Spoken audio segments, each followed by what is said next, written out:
Une fois encore, les Mythbusters vous ont concocté des expériences fracassantes. Il y a de grandes chances que ça tourne au désastre. Au programme, de l'incroyable et de l'immangeable. Vous ne savez pas ce que vous perdez. Les Mythbusters vont transformer un engin de travaux publics en catapulte médiévale.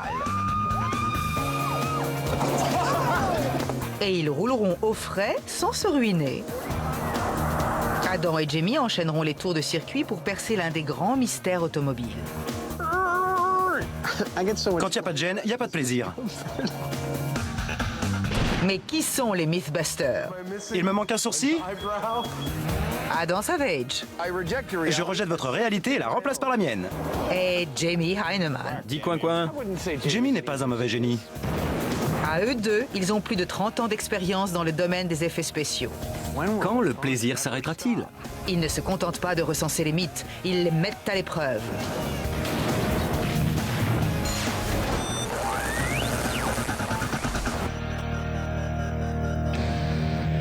Quand les Mythbusters bricolent, l'atelier prend généralement des allures de champ de bataille. Et c'est le cas une fois de plus. Prenez une grue, ajoutez des containers, Grue, chariot élévateur, on a sorti l'artillerie lourde. et placez Buster dans une nacelle. Je crois que Buster ne s'en remettra pas. Cette fois-ci, les Mythbusters s'attaquent à un gros morceau. Ils n'ont encore jamais réalisé une expérience aussi colossale. Il y a de grandes chances que ça tourne au désastre. C'est ça qui est excitant. Quoi qu'il arrive, on va s'éclater.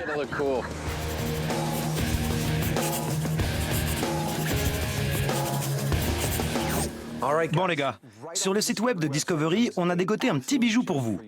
Je suis un peu jaloux. Un internaute y raconte l'histoire d'un type qui s'est servi d'un élévateur à nacelle articulée, qui est une sorte de grue, pour essayer d'extraire le moteur de sa voiture. Mais pendant qu'il manœuvrait l'engin, la chaîne qu'il utilisait s'est brisée, et le pauvre type s'est retrouvé catapulté par-dessus sa maison avant d'atterrir finalement dans un arbre. Ça vous dit? Ouais, ça a l'air délirant. Pas pour Buster. Il prendra la place du type dans la nacelle. Un moteur de voiture sera suspendu à l'élévateur par une chaîne. Au moment voulu, un mécanisme sera actionné pour briser la chaîne.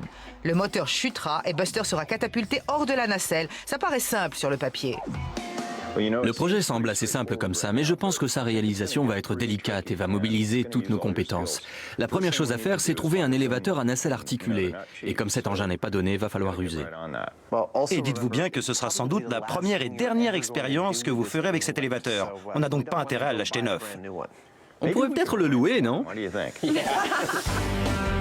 Malheureusement, il n'y a pas foule pour louer quoi que ce soit au Mythbuster. Mais heureusement, ils finissent par en trouver un d'occasion. Et gratuit en plus.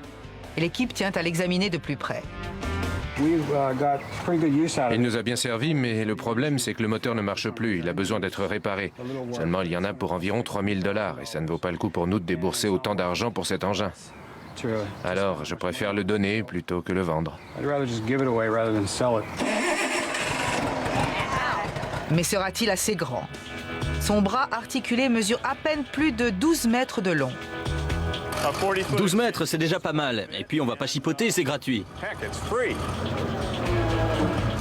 Attendez, c'est inespéré. Neuve, cette machine vaut dans les 50 000 $. Et elle marche. C'est exactement ce qu'il nous faut. Et puis qui sait, peut-être qu'avec quelques réparations, elle fonctionnera parfaitement. Mais Jamie n'est pas du genre à se décider sur un coup de tête. Et comme on pouvait s'y attendre, il se met bientôt à hésiter. La question que je me pose, c'est de savoir quelles sont nos autres possibilités et si on peut en trouver un avec un bras plus long. Parce que bon, 12 mètres, c'est pas mal, bien sûr, mais c'est vrai que si on en avait un de 24 ou 27 mètres, on aurait sans doute beaucoup plus de chances d'atteindre une vitesse élevée en fin de course, au moment de l'expulsion de la nacelle, et le projectile pourrait être projeté à environ 60 mètres. Et en matière de catapultage, la taille est importante. Alors finalement, c'est merci, mais non merci. L'équipe part à la recherche d'un élévateur plus grand à l'autre bout de la ville. Mon trône. Quand il s'agit de farfouiller, ces amateurs de vieilles ferrailles ne boudent pas leur plaisir. Attention, il arrive. Il fonce droit sur nous. Le bras de cette relique, rongée par la rouille, mesure plus de 18 mètres. On se sent en sécurité là-dedans. Ça donne envie d'y monter. Et comme par hasard, elle cherche preneur. Il y a un petit diablotin dans cette machine. Elle marche très bien et puis brusquement, elle s'arrête. On le connaît, on l'a baptisé Murphy. Il rôde souvent dans notre atelier. Je crois savoir ce qui se cache derrière ce diablotin, mais de toute façon, cette machine a fait son temps, alors je ne vais pas me lancer dans des réparations. Mais les Mythbusters arriveront-ils à la faire démarrer? Le circuit hydraulique fonctionne très bien. Toutes les commandes marchent. Cette machine est en bon état. Le seul problème, c'est l'alimentation électrique. À mon avis, ça vient soit de ce solénoïde, soit de celui-là. D'accord.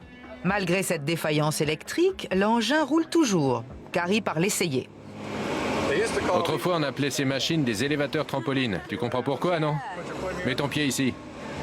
Tu sens les secousses? Tu as vu comment on rebondit? Ouais, c'est incroyable. Alors t'imagines à 20 mètres de haut? La vache. On a l'impression d'être au bout d'une canne à pêche. Ouais. Et ils veulent l'éjecter de là. J'en connais un qui va s'amuser, mais qui risque de le regretter. Ça peut être très dangereux. Danger, voilà un mot qui sonne agréablement aux oreilles des Mythbusters. Sur ce trampoline improvisé, Carrie retombe en enfance. Eh les gars, ça va être génial. On va le catapulter. Vous avez vu ça? On dirait un trampoline. C'est de la folie. Eh ben, on peut dire que Ça rebondit vachement. Eh les gars, calmez-vous, allez-y mollo. Je crois qu'on a trouvé notre bonheur. Buster sera pas déçu du voyage. Manœuvrer un élévateur à nacelle est une opération périlleuse qui entraîne chaque année des douzaines d'accidents mortels. Généralement, la victime tombe de la nacelle et n'est pas projetée à plusieurs dizaines de mètres. Mais voir Buster dégringoler de la nacelle ne suffit pas aux Mythbusters. Ils veulent le regarder planer dans les airs. Cette manette d'abord, et ensuite tu peux le déployer. Ok. Les gars, je crois que cette fois-ci, c'est la bonne. Le bras a vraiment la longueur idéale. Ça va faire un sacré levier. Les roues vont décoller du sol. Oui, il dit que ça marchera. On prend un petit risque, mais une fois qu'on aura déployé le mât, ça devrait le faire. Il y a même un manuel.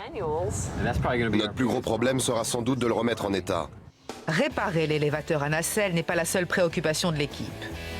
Ce pauvre vieux Buster a lui aussi bien besoin d'une remise en état, à croire qu'il a été déchiqueté par un grand requin blanc. Buster ne tient pas la grande forme en ce moment. Il est vraiment mal en point. Cette fois-ci, il a toujours sa tête, mais son bras a été arraché. L'attache métallique qui se fixe au niveau de l'épaule est complètement cassée. On l'avait déjà réparé, mais apparemment, ça n'a pas tenu. Cette jambe aussi a été arrachée, l'articulation a disparu. Je dois donc le remettre en état pour qu'on puisse le catapulter à 60 mètres depuis une nacelle catapulte. Qui a ainsi mutilé le pauvre Buster et quand le drame s'est-il produit? Souvenez-vous, Adam et Jamie voulaient tester la légende de l'ascenseur en chute libre. Au nom de la science, Buster est tombé d'une hauteur de 8 étages. Le résultat fut fracassant.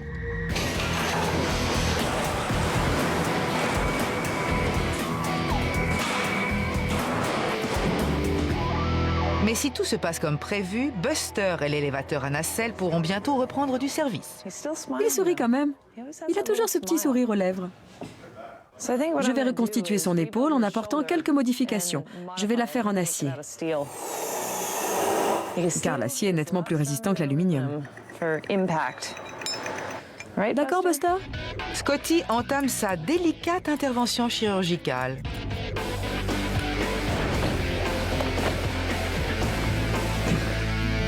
C'est bon. Comment va Buster? Il a retrouvé ses deux jambes. Super! Je t'ai apporté une surprise. On m'a dit que son petit cœur avait été brisé, alors j'en ai fait un tout neuf en ruban adhésif. Au même moment, sur le parking, c'est le branle-bas de combat. L'élévateur ne devrait pas tarder à arriver.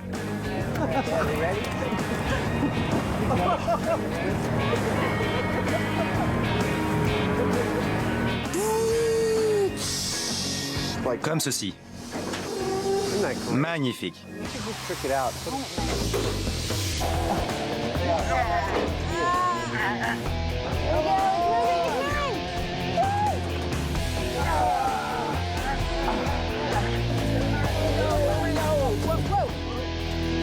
T'as fait le plus dur. Bravo.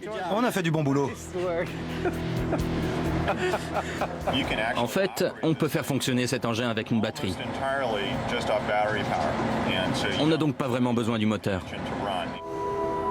Mais pour cela, il faudrait trouver une batterie très puissante et la recharger constamment. Mieux vaut donc avoir un moteur en état de marche. Mais voyons les choses du bon côté. Buster est pratiquement tiré d'affaire. C'est bon? Il peut reprendre du service? Oui. Bon boulot, Scotty. Il trépigne d'impatience. Regarde-moi ça, des hanches toutes neuves. T'as mis quoi? Des boulons? Des vis de serrage? Des vis de serrage. Bien joué. Et il y a une tige filetée de 20 cm à l'intérieur. Allez. Pas de répit pour Scotty. Elle passe directement de Buster à l'élévateur. Mais là, ça s'annonce nettement moins bien.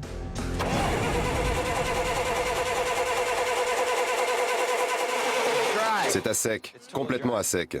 Il y a un trou dans la durite d'essence. Alors Scotty va voir si elle peut en trouver une autre et on fera un essai.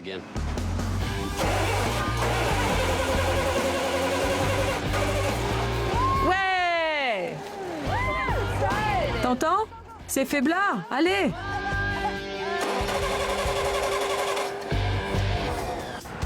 On va attendre un peu. Il est peut-être noyé? Ça sent l'essence. On leur en a fait cadeau, mais ils risquent finalement de le payer très cher.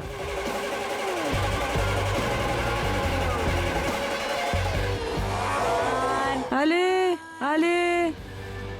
Je ne sais pas ce que c'est. Il n'y a pas ça sur ma voiture. Tu ne sais pas réparer les moteurs? Et non, encore un mythe qui s'effondre. Scotty semble un peu dépassé. La catapulte fut inventée par les Grecs vers 400 avant Jésus-Christ. À en croire la légende de l'élévateur à nacelle, le bras articulé agirait comme une sorte de catapulte, connue sous le nom de trébuchet à traction. La tension emmagasinée dans le bras fournissant la force de propulsion. C'est en tout cas ce que les Mythbusters veulent vérifier. Mais y arriveront-ils? On a un moteur de secours qui marche avec une batterie. On pourrait l'utiliser, mais ça ne marcherait pas aussi bien. Ça prendrait beaucoup plus de temps. Ce truc ne va pas. Je crois qu'il est temps d'appeler l'expert. Qui? Adam ou Jamie? Jamie, en l'occurrence. En attendant, Tori et Carrie baptisent l'élévateur à nacelle. Ils peaufinent sa décoration par la même occasion. Mais pour le transformer en catapulte, il leur faudra d'abord réparer le moteur. Faut le nettoyer, il y a un peu de poussière. Mais le moteur marche bien. Il sera bientôt prêt, pas de problème. Je n'ai plus qu'à démonter le carburateur et le tour est joué. Plus facile à dire qu'à faire. Ouais! Non. La malédiction de l'élévateur à nacelle se poursuit. Attention, poussez-vous, on a une urgence. Carrie a reçu de l'essence dans l'œil. Doucement, doucement. On dirait de l'eau de mer. Il faut que je reste comme ça pendant combien de temps? Pendant au moins un quart d'heure. Carrie est hors de danger. C'est un peu rouge. Tu m'étonnes. Mais qu'en est-il de l'élévateur? On croyait que les flotteurs du carburateur étaient coincés, alors je les ai démontés et réparés. On a aussi démonté la tête de Delco. Elle avait l'air en bon état. Puis Jamie a constaté que les contacts étaient brûlants, alors je me suis dit que l'air ne circulait peut-être pas et c'était le cas. Ils étaient coincés et on les a débloqués. Le moteur ne fonctionne que par à-coups. Je vais appuyer sur ce bouton. Mais ça devrait suffire pour réaliser l'expérience. Maintenant, on va fixer une chaîne entre la nacelle et le moteur avec un système de déclenchement rapide. Puis on le catapultera et on regardera où atterrit Buster. C'est reparti pour un tour. Comme on pouvait s'y attendre, Buster semble réticent à monter sur la nacelle. Allez Buster! Arrête ton cirque! Il a la pétoche.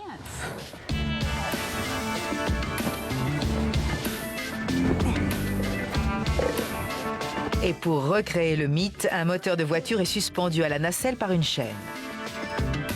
Avec le poids du moteur, il faut beaucoup de force pour actionner le mécanisme de déclenchement. Comment avez-vous fait? On a utilisé un câble de 40 cm. D'accord. Le mécanisme de déclenchement nécessite une traction vers le haut ou vers le bas. Alors il faudra installer une poulie pour transmettre ce mouvement à distance. Parce qu'on n'a pas intérêt à rester trop près au moment du lancement.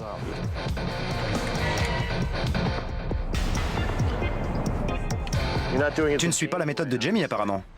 Non, je suis la méthode d'Adam. Rapide et crade, mais efficace. Apparemment, ce genre d'accident est très fréquent. Mais ce qui nous intéresse dans cette expérience, c'est de savoir si Buster va survoler la maison ou s'il va juste dégringoler de la nacelle. On a installé un mécanisme de déclenchement au bout de la chaîne, sur lequel on va tirer afin que la chaîne lâche, comme si elle s'était rompue toute seule. Et on va voir si on obtient un effet catapulte. Pour le premier essai, le bras articulé ne sera pas entièrement déployé. Reste à déterminer qui va actionner le mécanisme de déclenchement. Pierre, papier, ciseaux. La pierre casse le ciseau. Bon, maintenant le duel final. À nous deux, Scotty.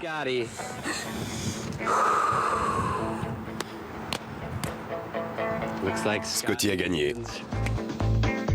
C'est le moment de vérité. Buster sera-t-il propulsé dans les airs ou ce mythe est-il une supercherie? 5, 4, 3, 2, 1. Wow! C'était génial. Buster n'est pas tombé, il n'a même pas bougé. Buster n'a pas bronché. C'est la catapulte la plus faiblarde que j'ai jamais vue. En fait, Buster n'a pas bougé d'un cheveu. C'est à peine s'il a tremblé. Alors maintenant, on va déployer le mât sur toute sa longueur et hisser la nacelle à la hauteur initialement prévue. J'espère qu'avec ça, le résultat sera un peu plus spectaculaire au moment de la chute du moteur. Bon, je lance le compte à rebours. 49, 48. Non, je déconne. 5, 4, 3, 2, 1. Buster n'a même pas renversé son café. Je ne crois pas. Il tient encore sa tasse. Bon, Rideau. Mais Scotty ne déclare pas forfait. Pendant que le gars était sur sa nacelle en train de tirer, le moteur qui était encore dans la voiture a peut-être pu s'accrocher à quelque chose. Mais il était trop haut pour le voir et c'est peut-être ça qui a brisé la chaîne. on va chercher la Cadillac. Ouais. On va relier la chaîne à la voiture. Qu'en dis-tu? Jamie n'est pas convaincu. Même avec une tension 2 fois supérieure, ce qui ne sera pas le cas, de toute façon, ça ne changerait rien. Mais si Scotty le croit, beaucoup de gens doivent le croire aussi. Alors il faut qu'on essaie. On sera fixé. D'accord, prévenez-moi quand c'est prêt. Finalement, la taille de l'élévateur risque de jouer en leur défaveur. Du fait de sa longueur, le bras articulé absorbe la force du moteur au moment de sa chute. Le poids de la voiture changera-t-il la donne? 5, 4, 3, 2, 1. Génial! Il est toujours cramponné à sa tasse. Tant pis, il va falloir trouver une autre solution. Ouais. On la joue à la Mythbuster? Ouais. La jouer à la Mythbuster consiste le plus souvent à sortir l'artillerie lourde. Au grand mot, les grands remèdes. L'équipe a une idée et c'est du sérieux.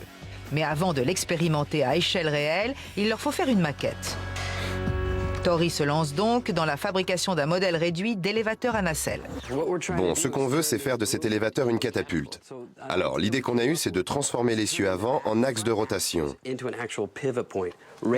En utilisant le poids de la machine pour faire basculer le bras de levier? Exactement. Ce qu'on va faire, c'est qu'on va placer l'élévateur en hauteur, caler l'essieu et laisser l'engin pivoter vers l'avant, comme ceci.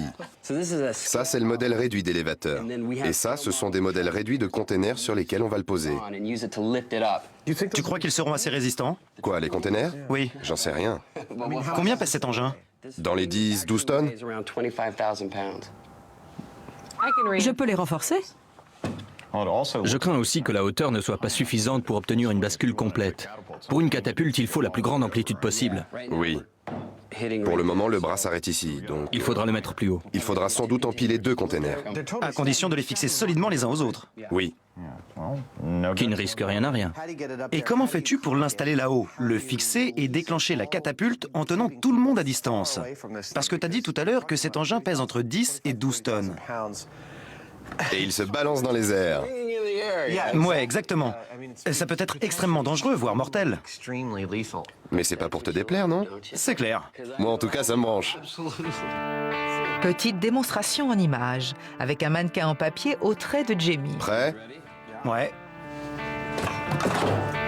Bon, Eh ben, j'espère que ça n'arrivera pas. Deuxième essai. C'est pas mal. Ça doit correspondre à une distance de 27 à 30 mètres environ. C'est pas mal du tout. Tori propose de construire un trébuchet à contrepoids. Ce genre de catapulte, employée au Moyen-Âge, fait jouer les lois de la gravité. Elle repose sur la mise en place d'un boulet à l'extrémité d'un bras de levier, l'autre extrémité étant munie d'un contrepoids encore plus lourd. Au moment du lancement, le contrepoids tombe et le projectile part s'écraser sur les remparts ennemis. You black-hearted, fish-stealing dog. Never, you filthy poacher! Et voici sans doute le trébuchet le plus colossal de tous les temps. Cette gigantesque catapulte se dresse dans le Shropshire, en Angleterre, à 225 km au nord-ouest de Londres. Construit par un passionné du Moyen-Âge, ce monstre de 30 tonnes n'a aucun mal à catapulter des bombes incendiaires.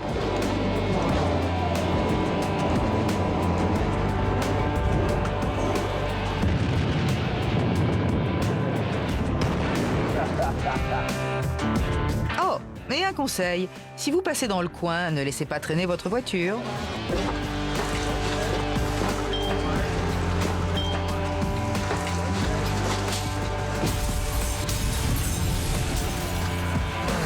bon, pas mal, non? Ouais, Elle est bien bousillée. je pense pas la reconduire de sitôt. Et pour cause? La catapulte des Mythbusters pourra-t-elle causer les mêmes ravages? Il va falloir trouver une longue grue pour installer le tout. Parce que ça représente des tonnes d'acier et de matériaux lourds. Ça va dépoter. Ça te plaît? J'adore. C'est vraiment un gros chantier. Vous êtes sûr d'y arriver? C'est un chantier monstrueux. Il y a énormément de boulot, mais c'est parfaitement réalisable. Transformer du matériel industriel en une arme médiévale. On ne pouvait pas rêver mieux pour satisfaire les Mythbusters. Avec la hausse mondiale des cours du pétrole, chacun cherche à réduire sa note de carburant. Mais le mode de conduite a-t-il une incidence sur la consommation? Messieurs, démarrez vos moteurs.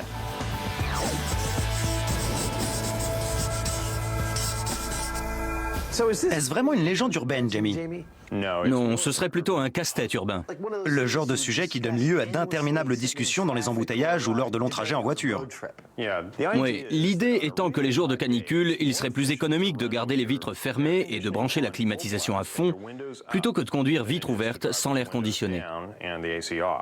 Ça semble assez logique. Ça doit être vrai. N'en suis pas si sûr. La climatisation pompe beaucoup d'énergie. Oui, mais les vitres baissées créent une grande résistance à l'air. C'est bien pour ça que c'est un test idéal pour les Mythbusters. Tu veux dire toi et moi? Oui, nous deux. Les premières voitures climatisées sont apparues dans les années 1940. Et depuis, les conducteurs n'ont cessé de se poser la question suivante. Vaut-il mieux baisser les vitres ou brancher la climatisation? Afin d'y répondre une bonne fois pour toutes, les Mythbusters vont réaliser 2 tests. Nous sommes sur le circuit d'Altamont et nous allons tenter de savoir s'il est plus économique de conduire avec la clim ou vitre ouverte. Les mordus d'informatique Bob et Jesse vont intervenir lors du premier test. Un ordinateur évaluera la consommation d'essence en calculant la vitesse du flux d'air qui passe sous le capot. En haut s'affichera notre consommation moyenne et en bas, notre consommation estimée. La voiture est reliée à un ordinateur. On va faire 15 tours, 5 vitres fermées, 5 vitres ouvertes et 5 autres avec les vitres fermées et la clim à fond. Et on verra si l'ordinateur indique des différences notables au niveau de la consommation d'essence. Attention au départ. À mon signal, 5, 4, 3, 2, 1, partez! Les 5 premiers tours permettront de mesurer la consommation d'essence avec les vitres fermées et sans climatisation. Et ce ne sera pas une balade pour chauffeur du dimanche. Les 4x4 ne sont pas adaptés au circuit automobile. La largeur de leurs pneus n'est pas vraiment idéale. Et compte tenu du tracé de la piste, le conducteur n'a pas le droit à la moindre erreur d'inattention. Jamie va en baver beaucoup plus que moi.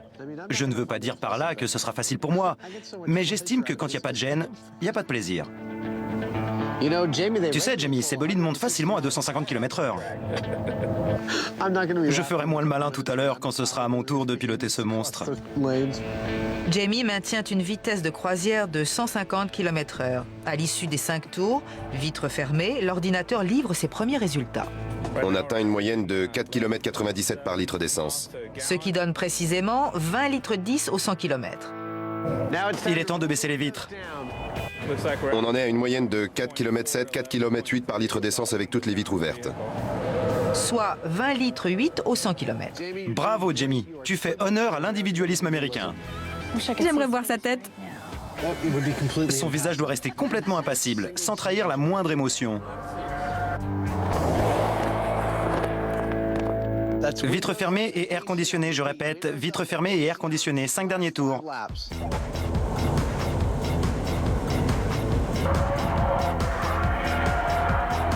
Une nouvelle fois, vitre fermée, ils atteignent une moyenne de 20 litres 10 au 100 km. 4 km 97 par litre d'essence. Jamie aperçoit le drapeau à damier. Il en a vraiment assez. Je dois reconnaître que c'est une expérience très intense et je vais être malade. Après tout ça, crois-moi, on va finir par mourir d'épuisement. Ouais. À un moment, je commençais à me relâcher un peu et j'ai essayé de bien me caler contre l'appui-tête comme ça. Tout va bien. Mais il faut rester concentré. Et même le simple fait d'ouvrir et de fermer la fenêtre me demandait un effort surhumain. Et ça donne quoi au niveau de la consommation? Avec les vitres fermées et l'air conditionné, on est autour de 20 litres 10 au 100 km. Et c'est sensiblement identique avec les vitres fermées et sans l'air conditionné. Avec les vitres ouvertes, on atteint 20 litres 8 au 100 km. Cette différence est due à la résistance au vent. D'accord, et on doit sentir la différence sur un plein d'essence. Ce n'est pas négligeable. Il vaut donc nettement mieux conduire avec les vitres fermées et la clim plutôt qu'avec les vitres baissées. Oui. C'est ce que dit l'ordinateur. Mais Adam et Jamie aiment faire leurs propres expériences. C'est pourquoi ils réalisent un second test baptisé « Test du Kidam ». Allez, les passagers de Jamie, montez sur la balance. 2 voitures identiques au réservoir plein transportant rigoureusement le même chargement. Les passagers d'Adam, venez vous faire peser, allez. Sur l'une des voitures, la climatisation est branchée. Sur l'autre, les vitres sont ouvertes. L'idée est simple. Le véhicule qui consommera le plus d'essence tombera en panne le premier. Et comme ce marathon automobile durera 7 heures, nos pilotes ont tout prévu. Il y a de quoi nourrir un régiment. J'ai des bananes, des biscuits, des bonbons, beaucoup de café et beaucoup de CD. Jamie, amène ton gloubi-boulga. Vous ne savez pas ce que vous perdez. Réfléchissez-y à 2 fois avant d'accepter une invitation à dîner chez cet énergumène. C'est mon déjeuner. Mais qu'y a-t-il exactement dans cette étrange mixture? J'appelle cette préparation le 3x4, parce qu'il y a 4 fruits, 4 légumes et 4 céréales. C'est assez bon en fait. Ça ressemble un peu au gazpacho. C'est cela, oui, Jamie. Mais comment vas-tu faire pour en manger? Il y a une fente dans le coin. Ça dégouline un peu parce que j'ai dû le décongeler. Il suffit de l'incliner comme ça et le tour est joué. Voilà qui semble relever de l'exploit en roulant sur un circuit à près de 150 km/h. Je me souviens quand Jamie a fait cette trouvaille, il y a 7 ou 8 ans de cela. Il était vraiment fier de lui et ça semblait compréhensible, jusqu'à ce qu'il débarque avec un sac comme celui-ci, rempli d'une bouillie de couleurs douteuses. Et il prenait ses petits sachets, il en coupait une extrémité et il aspirait leur contenu immonde. Et nous, on lui disait, non, mange comme un humain, prends une cuillère. Tu vois pas que t'es en train de nous couper l'appétit?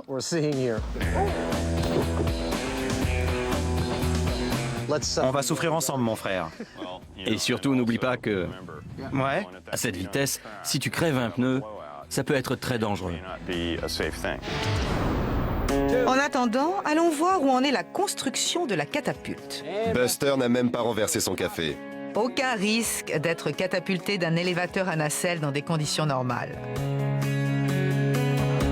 Mais admettons que les circonstances soient tout à fait inhabituelles.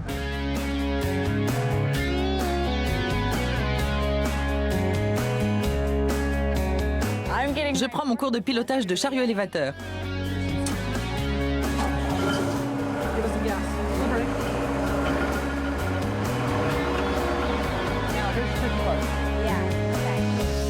Le plan est simple. L'élévateur de 14 tonnes sera placé au sommet de 4 containers. Son essieu avant fera office de pivot.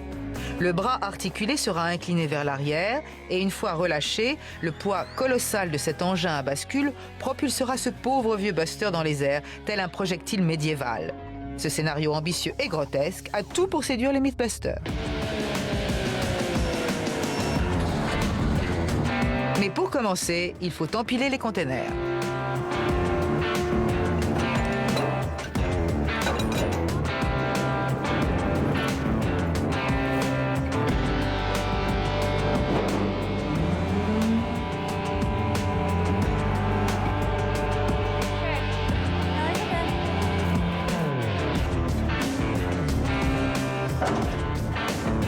Lève. Tire. Il faut que tu tires pour qu'on puisse les aligner. Oui.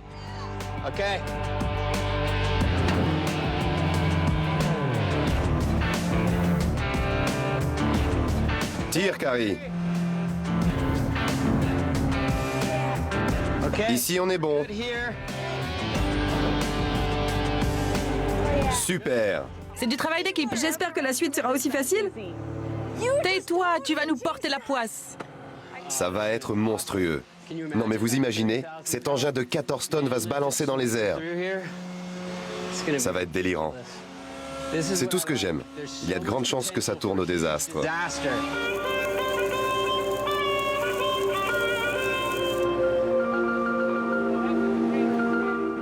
Je le fixerai d'en haut. Les containers vont être renforcés pour supporter le poids de l'élévateur. Je dois vous avouer que pour le dispositif qu'on est en train de fabriquer, on avance surtout à l'intuition. Tout ça ne tient qu'à un fil. Cela dit, on sait combien pèse cet élévateur à nacelle et on connaît le poids des containers. On connaît aussi l'épaisseur de l'acier, la manière dont les containers sont construits. Alors je parie que ça tiendra. Je pense que cette expérience est l'une des plus extravagantes qu'on ait jamais tentées.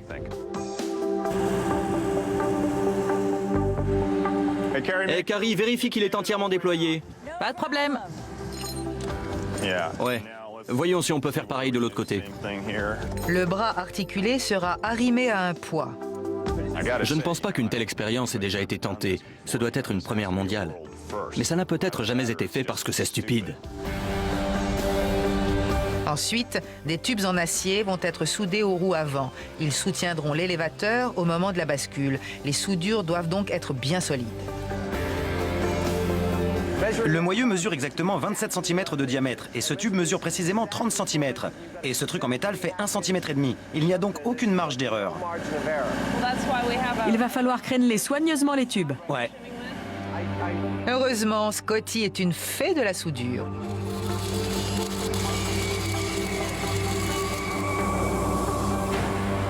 Il commence à piger. C'est un bon élève. Merci Scotty. Je réfléchis. C'est plus facile d'agir que de réfléchir à ce qu'il faut faire. Ouais, super, ça rentre. Parfait. Jamie a quelques inquiétudes au sujet de l'éventuelle trajectoire de Buster. Il faudra incliner la nacelle au maximum, en veillant quand même à ce qu'il ne tombe pas. Parce que quand le bras se redressera, il faut bien comprendre que si la nacelle est dans cette position, il y a de fortes chances qu'il soit projeté au sol, au lieu d'être catapulté sous l'effet de la force centrifuge. D'accord, j'ai compris. Malheureusement, le moteur refuse toujours de démarrer. La vache! C'est bon, comme ça. Ok.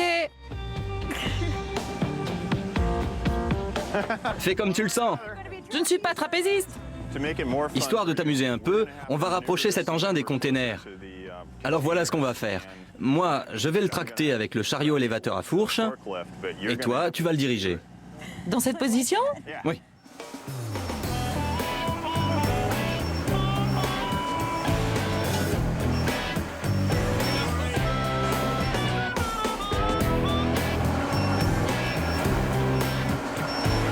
À mesure que le lancement approche, l'attention se tourne vers le futur catapulté. Allez Buster, fini le yoga. Direction la nacelle. Mais on ne peut pas dire qu'il y mette du sien. Oh la vache!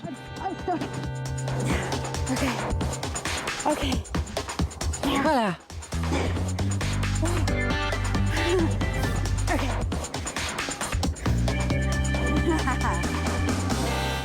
Ça y est, Buster est dans la nacelle. Scotty et Tori sont là-haut, en train de faire les dernières soudures. Ça devient bon. On ne va pas tarder à placer cet élévateur géant tout en haut. Et quoi qu'il arrive, ça restera un grand moment. De deux choses l'une, soit tout va casser, soit Buster va être propulsé dans les airs. Mais quelle distance parcourra-t-il? Naturellement, comme le veut la tradition, on doit réceptionner Buster en estimant au préalable la distance exacte de son vol plané. Je ne sais pas, je dirais encore environ 4,50 m dans cette direction. Mais avec ce dispositif, la force de propulsion va être 100 fois plus élevée que dans la légende. Tu ne crois pas qu'il peut parcourir 60 ou 90 mètres? Non, je ne pense pas qu'il atterrira beaucoup plus loin qu'ici. Il est temps d'installer l'élévateur. Jamie rappelle une dernière fois les consignes de sécurité. Je ne veux voir personne là-dessous, sous le bras articulé ou sous tout autre objet suspendu à proximité. Interdiction de passer dessous, même en courant, sous prétexte qu'on a oublié quelque chose. Ne faites surtout pas ça. Une fois que ce truc sera suspendu dans les airs, interdiction de rester dans les environs. Le risque étant soit que les containers ne tiennent pas, soit que les soudures au niveau des moyeux lâchent. Donc, ou les deux à la fois. Oui. Une dure journée attend Buster, et ce, quel que soit le résultat du test. En attendant, Adam et Jamie sont sur le point de se lancer dans une course automobile. Ils vont rouler sur ce circuit pendant près de 7 heures. Tout ça pour savoir ce qui consomme le plus d'essence, rouler avec la climatisation ou bien avec les vitres baissées. Mais cette perspective ne semble guère réjouir Adam. Ça ne va pas être une partie de plaisir. J'aurais envie de faire pipi et sans doute aussi caca avant la fin de l'épreuve. Va falloir que je me retienne. Le producteur va me chambrer sur la radio pendant toute la course. Les pneus vont crisser et je suis sûr que j'aurai droit à une crevaison à un moment ou à un autre. Et c'est précisément le problème. À près de 140 km/h, le risque de crevaison est trop élevé. Les responsables de la sécurité insistent pour que la vitesse et la durée de l'épreuve soient revues à la baisse. Voici donc le plan B. À l'aide de cette pompe, les garçons vont vider les réservoirs des deux voitures, puis ils reverseront dans chacun 18,93 litres d'essence. Mais il est plus facile de remplir un réservoir que de le vider. Le plan paraissait très simple, mais c'est un classique du genre chez les Mythbusters. On devait juste amener deux voitures sur un circuit et les conduire jusqu'à ce qu'on tombe en panne d'essence. Mais ça fait 5 heures qu'on est là et on n'a toujours pas commencé. On nous a expliqué que les pneus finiraient forcément par éclater si on partait avec un réservoir plein. Alors finalement, on va prendre moins d'essence que prévu pour réaliser ce test. C'est un travail de titan. Les membres de l'équipe pompent à tour de rôle. Un peu de musique pour remonter le moral des troupes.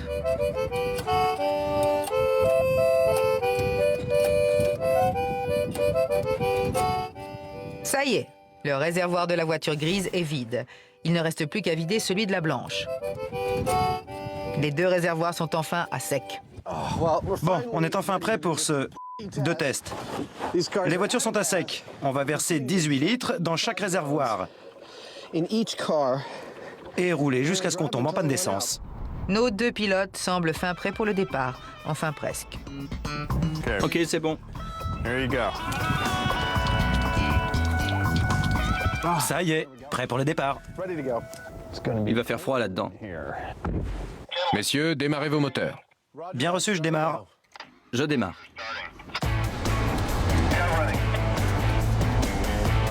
Et c'est parti. Souvenez-vous, ces deux mêmes voitures transportent des quantités d'essence et des chargements rigoureusement identiques. Pour des raisons de sécurité, Adam et Jamie ne devront pas dépasser 110 km/h. Dans la voiture grise de Jamie, la climatisation est branchée à fond et les fenêtres sont fermées. Dans celle de Adam, la climatisation est débranchée et les fenêtres sont grandes ouvertes. En roulant avec la même quantité d'essence, laquelle s'arrêtera en premier? On roule tranquillement à 70 km/h. Ils enchaînent les tours de circuit, mais quand s'arrêteront-ils? Personne ne le sait. Il commence à faire frisquer là-dedans. J'ai bien fait de prendre ma veste. Je plains le pauvre caméraman qui n'a pas pris la sienne.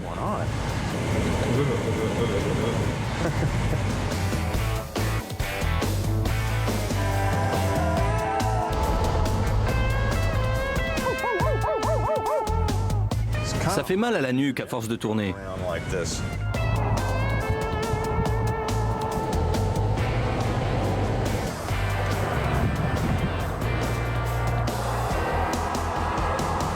N'oubliez pas que ce test est réalisé par des professionnels sur un circuit, alors vous n'obtiendrez peut-être pas les mêmes résultats. Le précédent test, assisté par ordinateur, a montré que pour réduire la consommation d'essence, mieux valait rouler avec la climatisation plutôt qu'avec les vitres baissées. Mais que se passe-t-il? La voiture climatisée de Jamie semble ralentir. Ouais, je suis en roue libre. La voiture de Jamie vient de tomber en rade et la mienne fend toujours la bise à 70 km/h. À croire qu'on consomme moins en roulant avec les fenêtres ouvertes plutôt qu'avec la clim. Je ne comprends pas. Alors Adam, c'est quoi ce délire? Tu comptes rouler encore une demi-heure ou quoi? J'en sais rien, je crois qu'on est en train de détruire ce mythe en prouvant qu'il est plus économique de rouler avec les vitres baissées qu'avec la clim. Oui, c'est ce qui ressort de ce test. J'aurais jamais cru. Je suis vraiment surpris, j'en reviens pas. 30 tours après, la voiture naturellement ventilée de Adam tombe finalement en panne d'essence. La vache. Je crois que je vais rester bloqué dans cette position. Ce résultat contredit toutes mes prédictions. Et pourtant, il est indiscutable. On n'a rien laissé au hasard. Et c'est moi qui suis tombé en panne le premier, avec la clim. Ouais, 25 km avant moi. J'ai fait 30 tours de plus que toi. J'en reviens pas. J'espère qu'on a définitivement réglé cette question. Ouais, et ça fait une sacrée différence au niveau de la consommation. On y va? Ouais.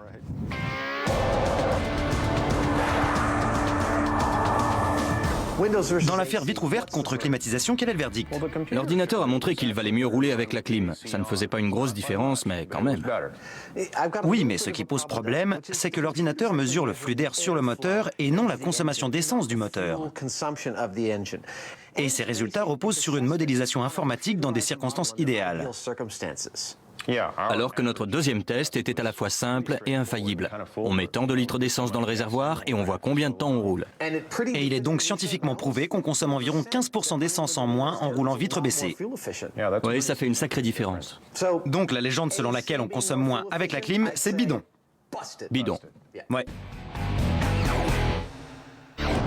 Mais revenons à la légende de l'élévateur catapulte. Les Mythbusters ont déjà détruit le mythe originel en démontrant qu'il est impossible d'être catapulté sur une grande distance depuis la nacelle d'un élévateur.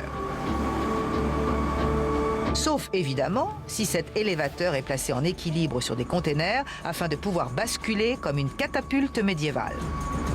Buster s'accroche désespérément à la vie. Ça en jette. Ça va être démentiel. Il a juste touché ce poteau. Ah, d'accord.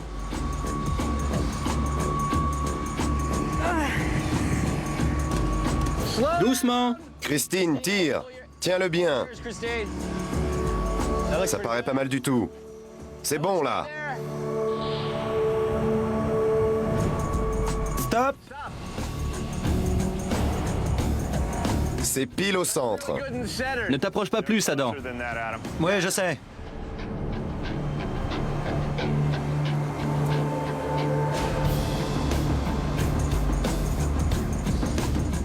De mon côté, c'est bon. Encore un peu, ça y est presque. Ça y est, c'est bon. Fais gaffe, les tubes vont finir par s'écarter. Oui, t'as raison. Faut qu'on fixe le mécanisme de déclenchement à distance. Les containers semblent supporter le poids de l'élévateur.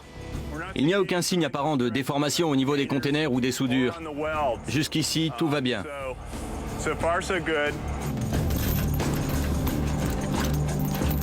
C'est bon, je peux y aller? Oui. Ça va barder pour Buster. Pour commencer, il faut abaisser le bras articulé. Restez à l'écart, ici.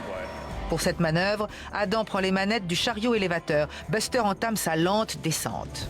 Tout semble parfait. Message reçu. À mesure que le bras s'incline, le socle de l'élévateur se redresse, ce qui accroît la pression sur les tubes en acier.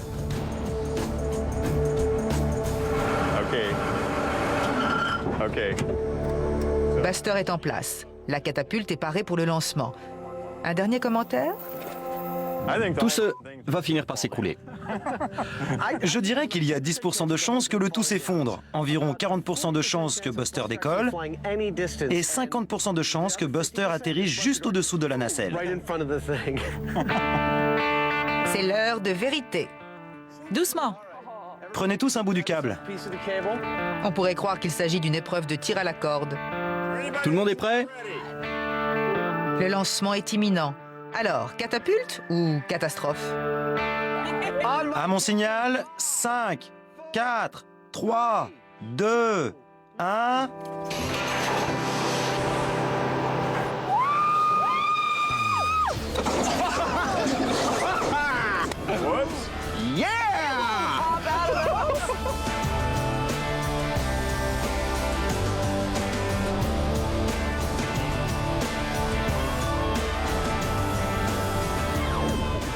Je crois qu'on ne pourra pas rendre cet engin.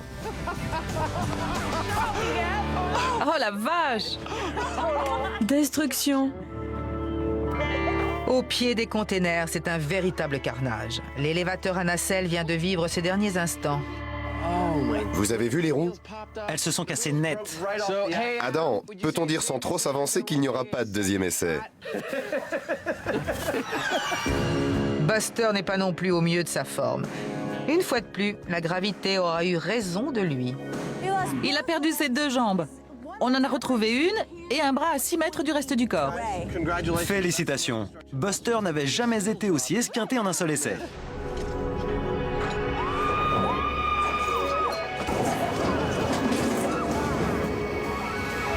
Buster a eu droit à un sacré tour de manège. Malheureusement, au moment de l'atterrissage, il a raté le lit à roulettes. La partie du corps la plus éloignée a parcouru une vingtaine de mètres. Adam avait donc vu juste. Tout ce va finir par s'écrouler. Je dirais qu'il y a 10% de chances que le tout s'effondre, environ 40% de chances que Buster décolle et 50% de chances que Buster atterrisse juste au-dessous de la nacelle. Le catapultage a été assez lent. Je pensais que ce serait beaucoup plus rapide. Les premiers trébuchets étaient encore plus décevants. Peut-on vraiment parler de trébucher alors qu'il n'y a pas de corde au bout? Faut pas que je dise ça, sinon on va recevoir beaucoup de courriers. Oui, c'est pour ça que je posais la question.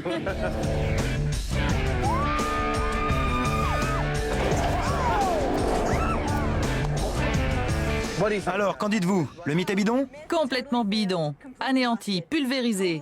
C'est un mythe qui s'effondre. Buster est lui aussi pulvérisé, tout comme l'élévateur. Tout est pulvérisé. Même le sol est pulvérisé. Dites les gars, vous nous aidez à tout déblayer? Non, on va déjeuner. Super. Bye, merci d'avoir fait le plus facile, c'était sympa. Miss Buster.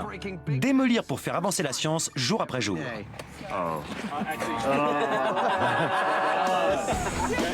Et voilà, encore un mythe qui s'effondre.